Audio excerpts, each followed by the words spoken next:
Look, Bumble knows you're exhausted by dating. All the must not take yourself too seriously and 6'1" since that matters. And what do I even say other than hey? Well, that's why they're introducing an all-new Bumble with exciting features to make compatibility easier, starting the chat better, and dating safer. They've changed, so you don't have to. Download the new Bumble now.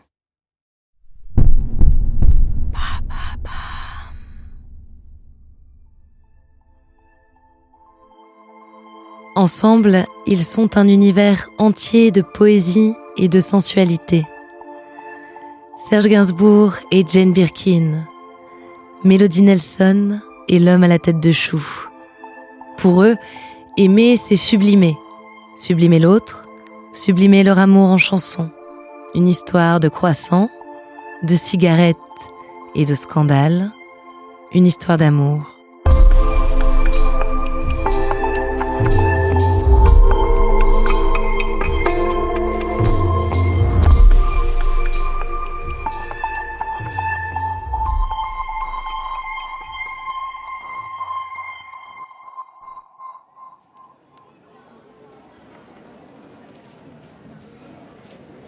« 1968, Paris. Le tournage du dernier film de Pierre Grimblat, Slogan, a commencé depuis quelques jours. Sur le plateau, l'ambiance est froide. Serge Gainsbourg a peu d'affection pour la jeune actrice qui lui donne la réplique, Jane Birkin. Jane est anglaise, elle a 22 ans et vit en France depuis peu. Elle est venue tenter sa chance dans le cinéma. Son français est encore hésitant. En Angleterre, elle a déjà joué dans quelques films. Elle sort d'une histoire d'amour avec John Barry, le fameux compositeur de musique de film, avec qui elle a même eu une fille, Kate. Serge a 40 ans. Il est artiste depuis toujours, mais a été révélé au grand public la trentaine passée, en composant pour les chanteuses yéyé, comme Françoise Hardy et France Gall. Lui aussi sort d'une histoire, et pas n'importe laquelle. Il a vécu une passion courte mais intense avec Brigitte Bardot. Pour elle, il a écrit Harley Davidson, Bonnie and Clyde et l'épique Initial BB. Quand Jane rencontre Serge, elle le trouve arrogant et désagréable. Il semble constamment se moquer d'elle. Quelques mois après cette rencontre, alors qu'ils font la promotion du film, Serge et Jane reviennent sur ses premiers instants difficiles. La première fois que je l'ai vu, c'est Jane. Lui, c'est ce boudin. La première fois que j'ai vu, j'ai trouvé c'était pas son visage vraiment, c'était son façon d'être. J'ai trouvé horrible. Il était, mais ça c'était sa façon de. Il n'avait pas de courtoisie ou de gentillesse là, mais j'ai compris après ce que j'ai pris pour agressivité, c'était une grande timidité. Le réalisateur de Slogan décide d'organiser un dîner pour réconcilier Serge et Jane. Chez Régine, ils s'éclipsent rapidement. En tête-à-tête, ils se découvrent.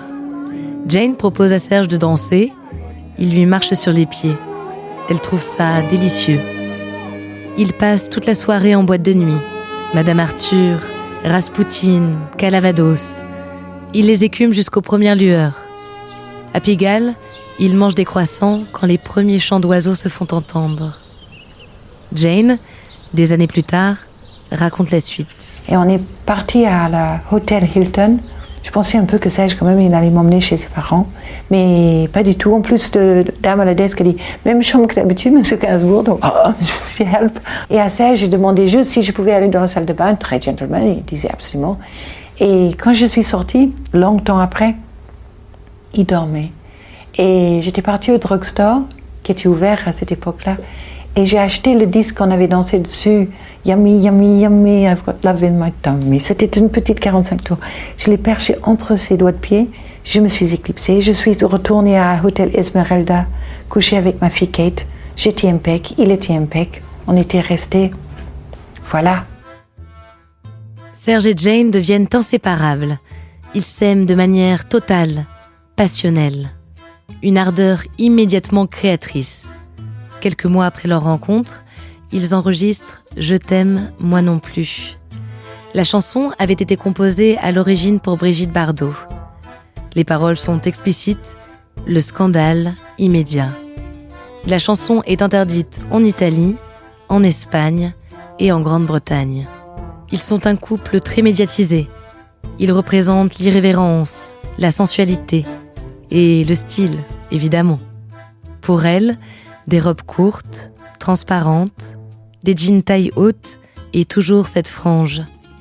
Pour lui, des blazers, des chemises ouvertes, des trenchs et au pied des répétos. Pour les deux, des cigarettes. Une nonchalance travaillée, une attitude qui fascine. Tout le monde veut les inviter sur les plateaux télé. On veut comprendre cet amour. Qu'est-ce qu'elle lui trouve ? Qu'est-ce qu'il lui trouve ? Elle est belle, oui. Elle est belle, elle pourrait être ma fille. 20 ans de moins. Bah, c'est encore une... Oui, c'est une chance que j'ai là. C'est une chance aussi... Je crois que c'est elle qui a fait le succès de Je t'aime moi non plus, ça n'est pas moi. Je l'ai senti d'ailleurs, j'ai mis son nom énorme et moi tout petit et sa photo. C'était une chanson qui n'a pas été faite pour elle, qui était faite pour Bardot. J'ai fait écouter à Jane qui d'abord était choquée par l'intention.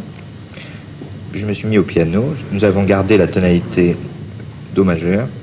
Elle a pris carrément l'octave au-dessus, ce qui fait que ça a donné une couleur très particulière et très juvénile.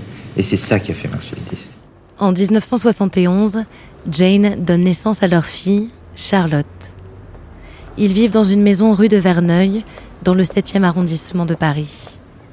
La collaboration musicale entre Jane et Serge se poursuit. L'histoire de Melody Nelson est le premier album conceptuel de Serge.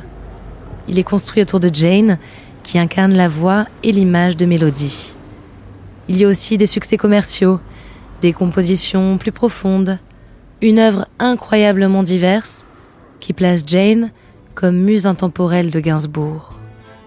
Mais dans l'intimité, les choses se gâtent. Les abus, l'alcool deviennent envahissants. Les crises se multiplient, toujours plus violentes. Un soir où il dîne chez Castel, il la gifle plusieurs fois et elle lui écrase sa cigarette dessus. Jusqu'au jour où elle ne peut plus. Un matin, Jane s'en va en prenant Charlotte avec elle. Il avait dit qu'il fallait prendre les femmes pour ce qu'elles ne sont pas et les laisser pour ce qu'elles sont. Mais cette fois, c'est lui qui est quitté. Il est amer et perdu. Mais ils ne cessent jamais de se parler. Ils restent amis. Jane continue de chanter sur des chansons de Serge. Ils reconnaissent tous les deux leurs torts dans la fin de leur relation. Et après la mort de Serge, Jane devient sa plus fidèle ambassadrice. Aujourd'hui, sur leur maison rue de Verneuil, sont peints en gigantesque les portraits de Serge et de Jane. S'il y eut d'autres femmes dans sa vie, Jane restera aux yeux de tous la muse éternelle du génie.